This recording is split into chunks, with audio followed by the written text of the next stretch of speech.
población no importa. Esa que ustedes oyen ahí es mi invitada, la doctora Medina, que vamos a hablar con ella del polio dentro de algunos minutos. La noticia de un paciente con poliomielitis en Nueva York, que es el primer caso en casi una década en Estados Unidos. Esto ha alertado a las autoridades por el regreso de la enfermedad altamente contagiosa que se creía hace muchos años erradicada.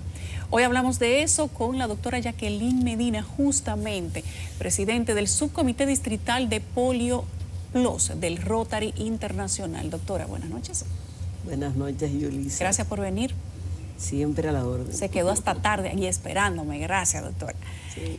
Un nuevo caso en Estados Unidos de polio. Esto ha, ya usted sabe, levantado las alarmas y se habla de si tenemos nuevamente a la polio en el mundo, algo que se creía erradicado desde hace mucho tiempo. Eso de nuevamente no la tenemos. Estamos tratando de que no vuelvan, porque existen solo 2 países con transmisión activa, que son Afganistán y Pakistán.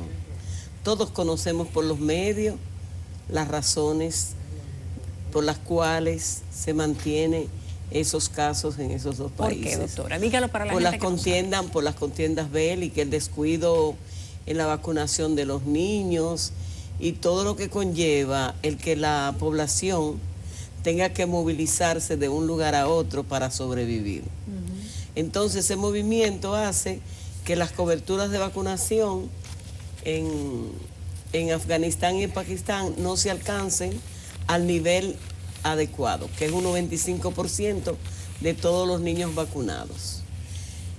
En los años 80, sí, la mayoría de los países de las Américas teníamos transmisión 70, 80, teníamos transmisión activa de polio.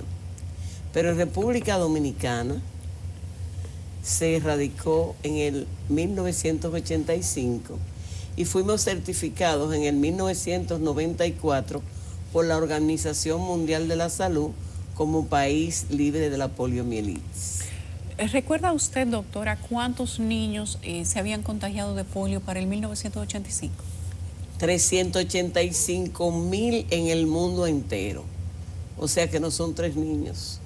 Fueron muchos países infectados, muchos niños que fallecían tempranamente porque una vez se instala el virus de la poliomielitis en el cuerpo de un niño, puede durar hasta 24 horas en que se produzca la parálisis flácida o la falta de movimiento de las piernitas y de los bracitos y alguna alteración en la columna vertebral doblándosele, porque el niño por dolor busca posiciones para sentirse mejor y se quedan con ciertas, eso se llaman lordosis o escoliosis, mejor dicho, se llaman escoliosis a esas curvaturas con que quedan los niños después que padecen la poliomielitis.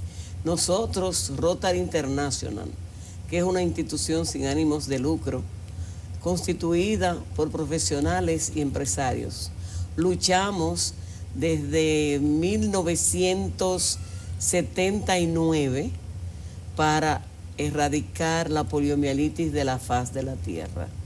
Y debo decirte que gracias a la alianza entre Rotary y todos los ministerios del mundo, más otras instituciones de cooperación internacional como la Organización Mundial de la Salud, con su articulación de la Organización Panamericana de la Salud en América Latina, y así también la UNICEF, del Fondo de Naciones Unidas para la Infancia, se nos suma a esta labor la Fundación Bill y Melinda Gates en el 1997.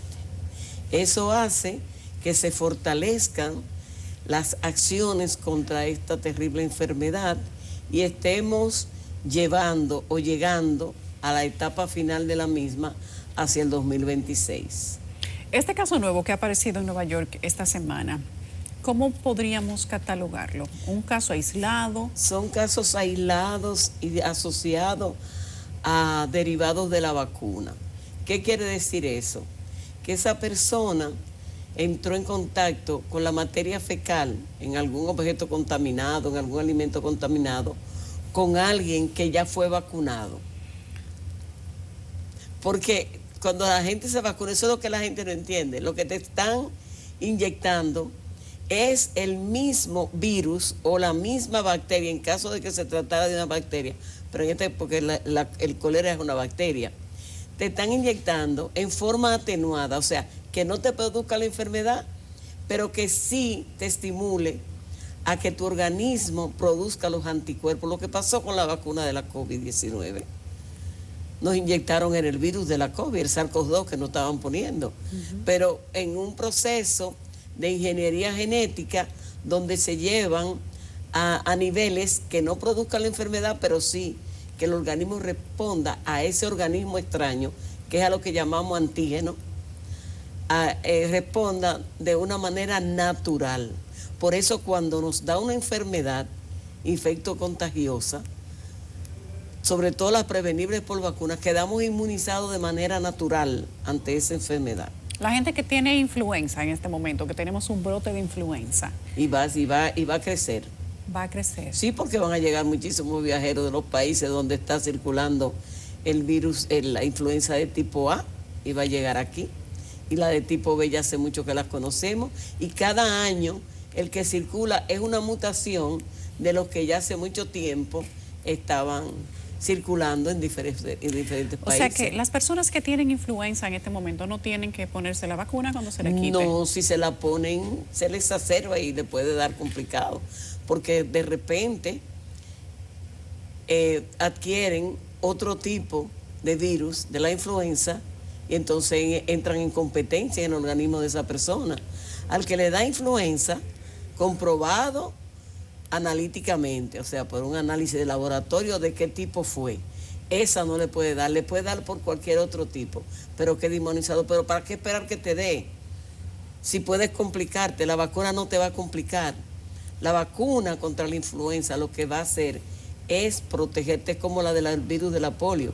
Protege a la población de que si entra en contacto, ya sea por un caso derivado de la vacuna o porque realmente volvió a circular el virus, no le va a dar, porque ya tú estás inmunizado.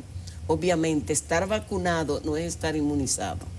Para usted estar inmunizado, necesita cumplir con el esquema de vacunación. A los niños, los padres, el niño recibe dentro del hospital 2 vacunas a las 24 horas de nacido. Recibe la de la tuberculosis y la de la hepatitis B. Luego, a los 2 meses recibe su primera dosis de polio inyectable. ¿A los 15 días? No, a los 2 meses, su primera dosis de polio. No, digo que a los 15 inyectable. días hay que llevarlo también. No, siempre hay que llevarlo, porque a los 15 días el niño pierde peso en relación al peso con que nació. Y además se requiere una revisión del médico pediatra o neonatólogo, en este caso, para ver que todo está bien, que sigue desarrollándose bien, que sus pulmones están funcionando bien, intercambiando oxígeno, que no tiene ningún daño que no se detectó al momento de nacer, porque cuando nacen también le hacen su evaluación por un neonatólogo. Doctora, ¿deberíamos entonces nosotros trabajar en torno a evitar el regreso del polio? Con todas las fuerzas que podamos tener los seres humanos. ¿Cómo? Vacunándose. Vacunándose, pero manteniendo la higiene en la casa, manteniendo a los niños fuera del alcance de cualquier agente causal, como le llamamos a los diferentes microorganismos en epidemiología. O sea, tratar de que el niño se mantenga en un ambiente sano, pero eso conlleva sano en la higiene personal, sano en que la madre esté pendiente a lavarle las manitos y enseñarle. Es más, nosotros los rotarios, en los operativos y las intervenciones que hacemos en las comunidades, llevamos el mensaje del lavado correcto de manos, pero no solamente al niño, le enseñamos a las madres y le enseñamos a los maestros, porque es el continuo. El lavado de manos no es solamente cuando hay COVID, es permanente, debe ser un hábito en nosotros. Las manos deben ser lavadas mínimo 20 veces al día. 20 veces al día. 20 veces Eso parece al día. que lo evita todo, el distanciamiento y el lavado de manos y la higiene en sentido general. Sí, evita el cólera, evita el COVID, evita... muchas enfermedades, porque la mayoría de las enfermedades las adquirimos por las manos. Nos llevamos las manos a la boca X número de veces al día, a la nariz, a la boca, y eso hace también que las manos se contaminen. Doctor, hace mucho que no escuchamos a las autoridades hablar de viruela del mono. ¿Ya eso se fue? ¿O no? ¿O es que ahora hablamos de influenza? Lo que pasa es que la viruela del mono le han dado más boom que lo que realmente se está dando. ¿Por qué? La transmisión es lenta. Ya se sabe que participa un contacto sexual o un contacto persona a persona, piel a piel, o algún fomite. Fomite son las sábanas, fomite es un utensilio de comer, o sea, todo aquello que no tiene vida es un fomite para llevar un virus de una persona a otra. Entonces se llama transmisión indirecta, porque directa es cuando a través de la saliva, que hablamos, a través del sexo y a través de todo lo que conlleva un contacto directo de persona a persona. Entonces, el riesgo está dado, pero como han observado ustedes, los comunicadores sociales, de ahí no ha pasado, aumentan los casos, pero no con la misma celeridad que aumentaron con la COVID-19 o con aquellas enfermedades que se producen por transmisión respiratoria, que de ahí es el llamado que se está haciendo a que la población acuda a los puestos fijos de vacunación a inmunizarse, a vacunarse contra la influenza. O sea que el mensaje está dado, y el programa ampliado de inmunización es uno de los mejores programas que trabajan, que tiene el Ministerio de Salud, porque no solo previene las enfermedades, sino que monitorea conjuntamente con la Dirección General de Epidemiología el que no vuelvan a aparecer casos de aquellas enfermedades que hemos erradicado en el país. Que solamente se dice de la poliomielitis, pero aquí se erradicó el sarampión en el 2015, aquí se erradicó la rubeola y el síndrome de rubeola congénito. Difícilmente del 2015 acá se encuentran niños con ceguera congénita o con dificultad de la audición congénita, porque eso fue erradicado del país. Y el sarampión daba muchos dolores de cabeza en este país. Cada vez que había un brote, no tenemos sarampión. Y todo a la acción del Ministerio de Salud Pública a través de su programa ampliado de inmunizaciones, que tenemos la suerte que la directora, la doctora Aida Lucía Vargas, también es rotaria. O sea que tiene el componente doble, técnico de alta calificación y a la vez también con la disposición de servir, porque eso es lo que somos rotarios. Un conjunto de personas voluntarias para hacer bien en la humanidad. O sea que no hay que mortificarse por el polio. Por el momento no hay que mortificarse, pero hay que vacunarse, en relación de que no existe caso. Pero hay que vacunarse. Tenemos que trabajar por la inmunidad. Pero las madres para tienen prevenir la enfermedad. Seguir con la preocupación y el cumplimiento de la vacunación. Con la preocupación, no con la ocupación. La ocupación. Que no no se me preocupen, ocúpense de llevar sus niños a los puestos fijos de vacunación, porque sabemos que durante los años 20 y 21 disminuyeron la cobertura, no porque la madre quisiera solamente.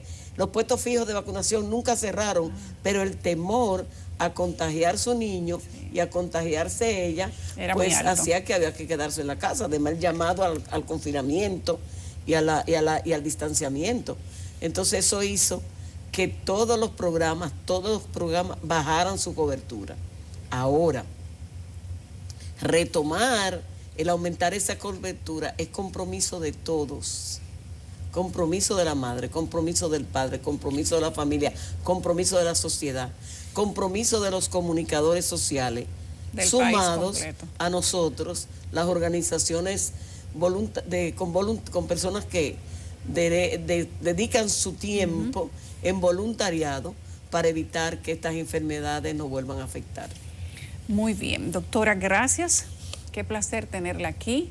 Yo la voy a llamar otra vez cuando le demos seguimiento al caso de polio en Nueva York y a la de la influenza en República Dominicana y además a este nuevo contagio que se supone que está en República Dominicana y que lo obtuvimos de Haití. El de cólera. El cólera. Vamos a ver qué pasa con eso. La doctora Jacqueline Medina, presidente del subcomité distrital del Polio Plus de Rotary Internacional. La despido con todo el cariño, doctora, pero usted vuelve porque a esto hay que darle una segunda parte. Vamos Muchas a ver gracias, cómo va eso. Yulisa, yo encantada. Gracias. Pese a la hora, encantada. Hay que quererme para estar aquí. Ya a esta hora los niños y los adultos mayores tenemos que estar acostaditos. Usted está en la primera parte.